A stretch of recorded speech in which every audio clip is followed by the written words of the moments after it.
नमस्कार विद्यार्थी मित्रांनो, अभ्यासालवटी आपल्या यूट्यूब चॅनलवरती आपलं स्वागत आहे. तर विद्यार्थी मित्रांनो, आज आपण पाहणार आहोत 13 ते 19 जानेवारी 2026च्या अत्यंत महत्त्वाच्या चालू घडामोडी. तर पूर्णपणे आठवड्याच्या चालू घडामोडी पाहणार आहोत आपण. तर व्हिडिओ काळजीपूर्वक पहिल्यापासून शेवटपर्यंत पाहण्याचा प्रयत्न करा. अतिशय महत्त्वाचे आणि निवडक प्रश्न असणार आहेत, जे की तुम्हाला कोणत्याही स्पर्धा परीक्षेमध्ये डायरेक्ट विचारले जाऊ शकतात. तर बघा, आजचा पहिला प्रश्न आहे, 2025चा संयुक्त राष्ट्र महासचिव पुरस्कार कोणाला देण्यात आला आहे? बघा विद्यार्थी मित्रांनो, महत्त्वाचा प्रश्न आहे. तर याचं उत्तर असणार आहे option A, Swati Shantakumar. Okay, तर स्वाती शांताकुमार यांना 2025चा संयुक्त राष्ट्र महासचिव पुरस्कार देण्यात आलेला आहे. ओके, तर लक्षात ठेवा विद्यार्थी मित्रांनो. बघा विद्यार्थी मित्रांनो, तर 2025चा संयुक्त राष्ट्र महासचिव पुरस्कार म्हणजेच United nation secretary generals award 2025 या सन्मानाने भारतीय सेनेच्या मेजर स्वाती शांताकुमार यांना हा सन्मान देण्यात आलेला आहे. ओके, तर बघा, ते सध्या संयुक्त राष्ट्राच्या दक्षिण सुदानमधील UNMISS मोहिमेमध्ये सेवा देत आहेत आणि त्यांनी इक्वल्स पार्टनर्स लास्टिंग पीस या त्यांच्या प्रकल्पासाठी हा पुरस्कार त्यांनी जिंकलेला आहे. ओके, आणि ज्यामुळे लैंगिक समावेशक शांतीसेवेच्या कामाला चालना मिळालेली आहे. ओके, तर लक्षात ठेवा विद्यार्थी मित्रांनो. पुढचा प्रश्न बघूयात आपण. प्रश्न क्रमांक 2 आहे, उत्तराखंड उच्च न्यायालयाचे मुख्य न्यायाधीश म्हणून नुकतीच कोणाची नियुक्ती करण्यात आली आहे? तर महत्त्वाचा प्रश्न विद्यार्थी मित्रांनो, नियुक्तीवरती प्रश्न तुम्हाला स्पर्धा परीक्षेमध्ये विचारले जातात. तर बघा, याचं उत्तर असणार आहे ऑप्शन ए, म्हणजेच न्यायमूर्ती मनोज गुप्ता. ओके, न्यायमूर्ती मनोज कुमार गुप्ता. ओके, तर नुकतीच न्यायमूर्ती मनोज कुमार गुप्ता यांची उत्तराखंड उच्च न्यायालयाचे मुख्य न्यायाधीश म्हणून नियुक्ती करण्यात आलेली आहे. ओके, तर लक्षात ठेवा विद्यार्थी मित्रांनो. प्रश्न क्रमांक 3 बघूयात आपण. विल फॉर पीस 2026 हा लष्करी सराव नुकताच कोणत्या देशांमध्ये आयोजित केला आहे? तर बघा, याचं उत्तर असणार आहे ऑप्शन बी, दक्षिण आफ्रिका. तर दक्षिण आफ्रिकेमध्ये विल फॉर पीस 2026 हा जो लष्करी सराव आहे याचे आयोजन करण्यात आले होते. ओके, तर लक्षात ठेवा. आणि विद्यार्थी मित्रांनो, याचं मुख्य उद्दिष्ट म्हणजे महत्त्वाच्या व्यापार मार्गांची सुरक्षा आणि सामरिक समतोल सुधारणे हे होते. ओके, चला पुढचा प्रश्न बघूयात आपण. प्रश्न क्रमांक 4 आहे, man portable anti tank guided missile म्हणजेच MPATGM असा याचा शॉर्ट फॉर्म होतो. आणि बघा, man portable anti tank guided missile ही शस्त्र प्रणाली कोणत्या संस्थेने विकसित केली आहे? बघा, त्या संस्थेचं नाव आहे DRDO. ओके, तर DRDOनी man portable anti tank guided missile ही शस्त्रप्रणाली विकसित केलेली आहे. ओके, तर बघा विद्यार्थी मित्रांनो, DRDOबद्दल माहिती बघूयात आपण. DRDO म्हणजेच defence research and development organisation, म्हणजेच संरक्षण संशोधन व विकास संस्था असा याचा मराठीत अर्थ होतो. आणि याची स्थापना 1958 रोजी झाली होती. त्याचे मुख्यालय नवी दिल्ली येथे आहे आणि संरक्षण मंत्रालयाच्या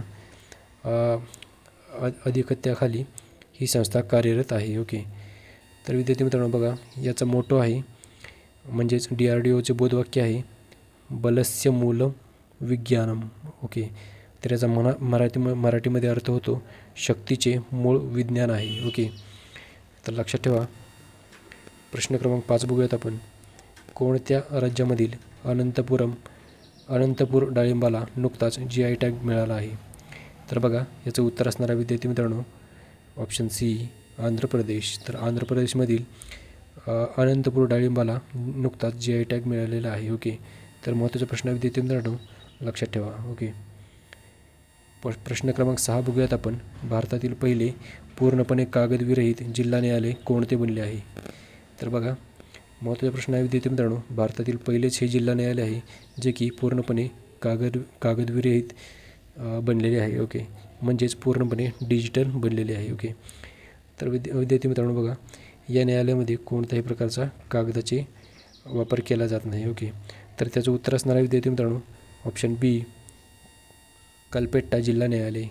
तर विद्यार्थी मित्रांनो, बघा, लक्षात ठेवा, कलपेट्टा जिल्हा न्यायालय हे जे आहे ते भारतातील पहिले पूर्णपणे कागदविरहित, म्हणजेच या जिल्हा न्यायालयामध्ये कोणत्याही कामासाठी म्हणजेच न्यायालयीन कामासाठी कागदाचा उपयोग केला जात नाही. ओके, तर लक्षात ठेवा विद्यार्थी मित्रांनो, कलपेट्टा जिल्हा न्यायालय हे पूर्णपणे कागदविरहित जिल्हा न्यायालय बनलेले आहे, जे की भारतातील पहिले आहे. ओके.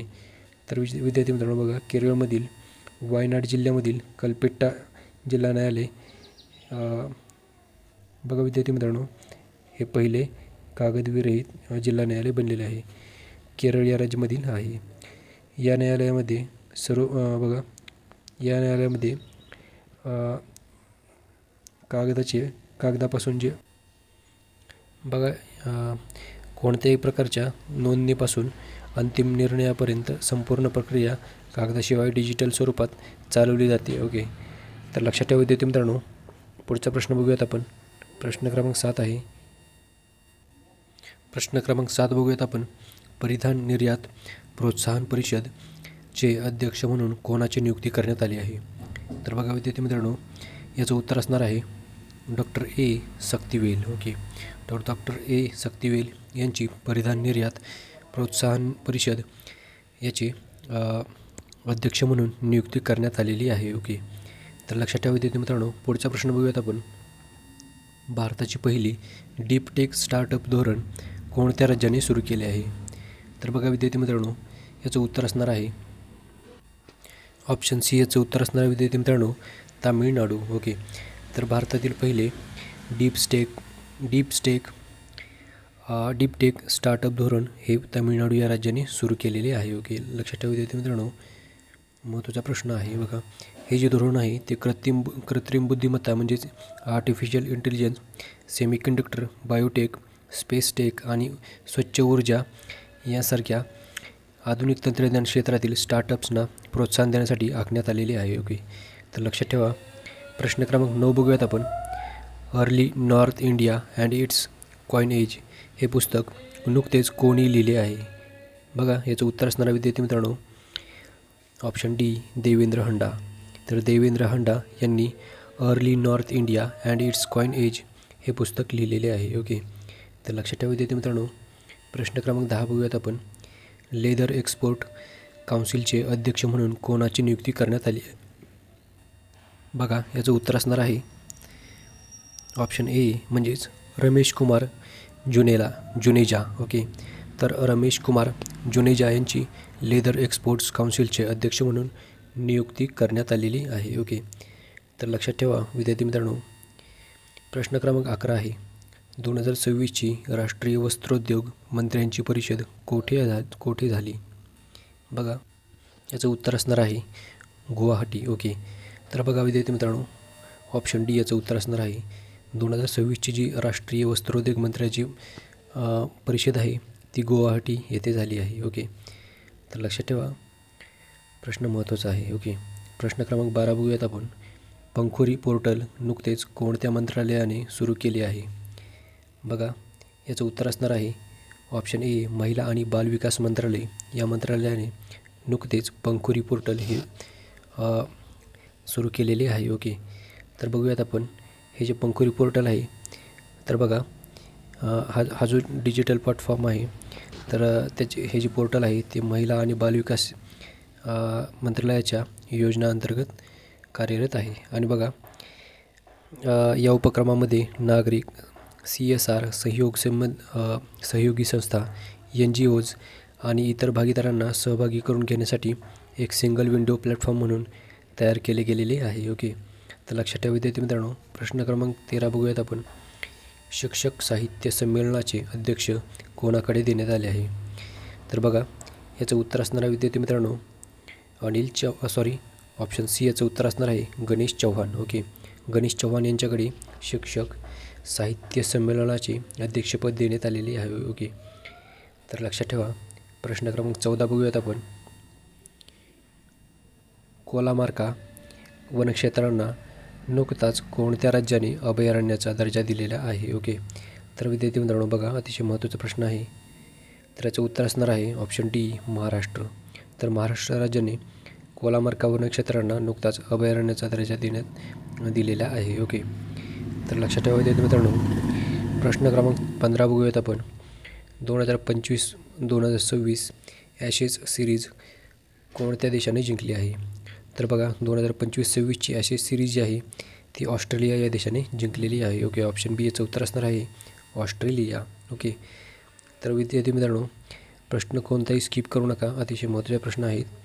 बघा विद्यार्थी मित्रांनो, ही जी 2025-26ची ॲशेस सिरीज आहे ती ऑस्ट्रेलिया या देशाने जिंकली आहे. आणि बघा 2000 सिरीज ही ऑस्ट्रेलियाने जिंकलेली आहे. तर त्यांनी इंग्लंडच्या 4-1 असा इंग्लंडवर 4-1 असा विजय मिळवून ऐतिहासिक टेस्ट सिरीजमध्ये बाजी मारलेली आहे. ओके, तर उपविजेता कोण ठरलेला आहे? तर इंग्लंड हा देश. ओके, लक्षात ठेवा. प्रश्न क्रमांक 16 बघूयात आपण. कोणत्या राज्याच्या अंतर्गत आशा व्हॅन हे मोबाईल युनिट सुरू झालेले आहे? ओके, तर बघा विद्यार्थी मित्रांनो, याचं उत्तर असणार आहे ऑप्शन ए गुजरात. तर गुजरात राज्याच्या अंतर्गत आशा व्हॅन हे युनिट सुरू करण्यात आलेले आहे. ओके, तर लक्षात ठेवा. बघूयात आपण, हे जे आशा व्हॅन आहे ती एक मोबाईल युनिट आहे जी की गुजरात या राज्यामध्ये सुरू करण्यात आलेली आहे. याचे उद्दिष्ट म्हणजे कॅन्सर स्क्रीनिंग मोबाईल युनिट. बघा, आशा व्हॅन म्हणजेच हे एक कॅन्सर स्क्रीनिंग मोबाईल युनिट आहे जे की ग्रामीण भागामध्ये कॅन्सरचे लवकर निदान व तपासणीसाठी वापरण्यात येणार आहे. ओके, तर लक्षात ठेवा विद्यार्थी मित्रांनो, कॅन्सरच्या उपचारासाठी हे वापरण्यात येणार आहे. बघूयात आपण पुढचा प्रश्न. प्रश्न क्रमांक 17 आहे. आंतरराष्ट्रीय क्रिकेटमध्ये 650 षटकार मारणारा फलंदाज कोण बनला आहे? तर बघा विद्यार्थी मित्रांनो, हा पहिलाच फलंदाज आहे जो की 650 षटकार मारलेले आहेत. ओके, तर त्याचं नाव आहे ऑप्शन बी रोहित शर्मा, ज्याला आपण हिटमॅन असेही म्हणतो. ओके, तर विद्यार्थी मित्रांनो, रोहित शर्माने आंतरराष्ट्रीय क्रिकेटमध्ये 650 षटकार मारलेले आहेत आणि असा तो पहिलाच फलंदाज बनलेला आहे. बघा विद्यार्थी मित्रांनो, प्रश्न क्रमांक 18 बघूयात आपण. भारतीय सैन्य दिवस दरवर्षी केव्हा साजरा करण्यात येतो? बघा, याचं उत्तर असणार आहे ऑप्शन डी 15 जानेवारी. तर दरवर्षी आपण 15 जानेवारी रोजी भारतीय सैन्य दिवस साजरा करतो. ओके, तर लक्षात ठेवा विद्यार्थी मित्रांनो, बघा हा जो सैन्य दिवस आहे तो दरवर्षी आपण 15 जानेवारी करतो. आणि हा जो दिवस आहे ते 1949 साली जनरल करिअप्पा यांच्या सैन्यातील कमांड स्वीकारल्यानंतर साजरा केला जातो, ज्यामुळे भारतीय सैन्याला स्वतंत्र कमांड मिळाली होती. ओके, तर लक्षात ठेवा माहिती. प्रश्न क्रमांक 19 बघूयात आपण.